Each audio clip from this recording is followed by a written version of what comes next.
Hey, what's going on, guys? Baseball Stud 294 here. Now today what we're going to be taking a look at is one of my Chinese knockoff versions of my Acog optics. So I've always been a huge fan of the Acog and its functionality, but I've never been able to bring myself to spending the ridiculous amount of money that it costs to actually pick up the real steel, or even some of the Airsoft versions with the 3.4 time magnification on them. So I wanted to go ahead and show you guys what you can get for spending anywhere between $70 to $90 on getting one of the Chinese knockoffs, and you can still get a pretty decent quality optic for your money. So what I have here is obviously the box. Inside is the Acog, so I'll go ahead and show you guys that. It comes in a decent box. It's got a little bit of denting and things on it, but I've had the box for a couple weeks now, so nothing really too critical. It'll just have a simple sticker on the side telling you what you got and what type of reticle you have in it as well. So you open it up, turn it sideways here, you get some nice styrofoam, and more importantly, you get the optic itself. So you also have, I'll take this out first. You'll get a weaver mount. It comes with the Picatinny mount, but you can swap that out for a weaver mount if you so choose. And then another thing to note is this will actually come in a bag. So I've already used it and put it on my guns, but I wanted to put it back in the box to show this video. But this is what you'll get. It's a 32mm lens with a anti-glare coating on it. So I mean, you can still see through it. It's only a one-time magnification, but it's actually, I was really surprised with the quality. It's an anodized aluminum exterior, and it's actually sporting the Trijicon Acog logos on it. If you can see it, it's kind of hard to see, I know. I'll cut frame here and put it down on the bed so you guys can get a better impression of it. So alrighty, guys, now that we have it out of the box, I do also want to mention it does come with a small cleaning cloth. That way you can, remove any dirt or debris or whatever gets on the actual lensing itself without having to scratch it.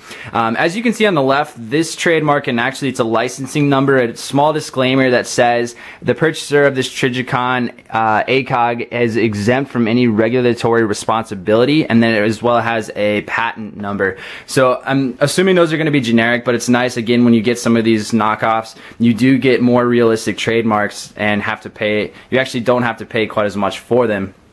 And then, as I mentioned, on the right side is the Trijicon Acog logo as well. So and then it does, I believe I mentioned this as well, it does have the quick detach functionality both on the Picatinny mount and then the swappable weaver mount as well. So the scope that the optic that I actually picked up, this version here, is a red and green reticle. So you would simply turn this to switch between red and green, and then it has two brightness settings. So I'll see if I can show you guys. I know this is probably a terrible angle. All right, there we go. So red and green.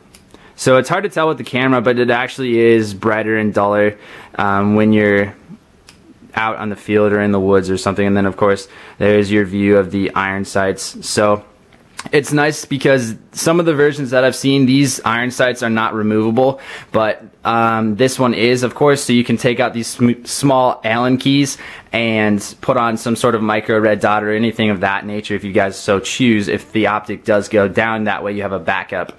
It is also adjustable, of course, for windage and elevation. You would simply take these caps off, and then there's the one on the right as well. Since it's not the real military version, you do have to use a screwdriver. You can't just simply turn the dials and adjust it that way. So I don't really know the whole regulation, or if there is a regulation behind that, but it seems like most of the Airsoft versions are that way. So nothing too critical there. I can give you an idea again of the anti-glare coating that you have on there. It's like a metallic, so I know some of them have like green and some have a red, but I thought this one was kind of cool. It's not a anything critical, but alright, so that's pretty much it. It is the one-time magnification, again, as I mentioned, and for the last part of this video, I just want to show you guys some shots of it on my different guns so you can get an idea of maybe how it would look on a similar gun for you guys. So stay with me and I'll show you guys the last few shots of this. Alright, guys, now the first of the two platforms I wanted to go ahead and show you this Acog on is obviously the M4 platform, and more particularly my SR15. This was the entire reason I actually purchased this optic, was to kind of accentuate the long length of this gun. And if you're wondering, the barrel of this thing does go to, the inner barrel at least, to about here. So I did need to use the mock suppressor. So I feel that the Acog, since it's originally designed as a 3.4 time optic and more for like a mid-range engagement distance, I feel that a longer length M4 platform or anything similar to that would be a great utilization with an Acog. So for those of you that want to put one on like a CQB length gun or a carbine length gun, definitely, I mean, you can go for that. But I personally do not like the look of it on my CQBR. But you know, that's all the eyes of the beholder. So another thing to mention too, this Acog is available in tan and like a chrome dark earth color as well. Or I guess not chrome, it's more metallic looking, and then of course black. So definitely some options out there for you guys, and you know, depending on what color you like. So I'm going to show you the last platform and another very common platform that the Acogs are seen on.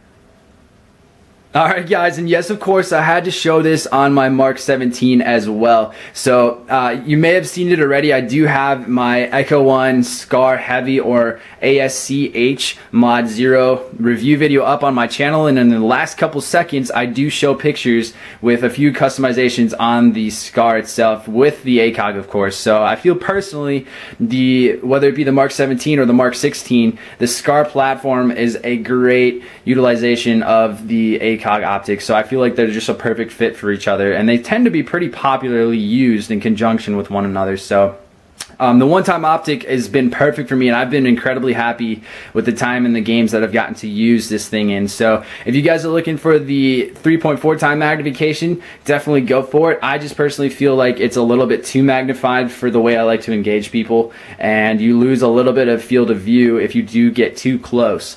So keep that in mind. But again, I hope you guys really enjoyed this video. I know it was a little bit quick and short, but I do want to try and make things a little bit shorter so that I can get more content up on my channel and keep the channel growing. So as always, thank you so much for watching, and if you have questions, please feel free to leave them in the comments, send me a message, and I'll do everything in my power to get back to you guys and help you guys out. So be sure to check back for any further updates and videos, and thank you. Take care, guys.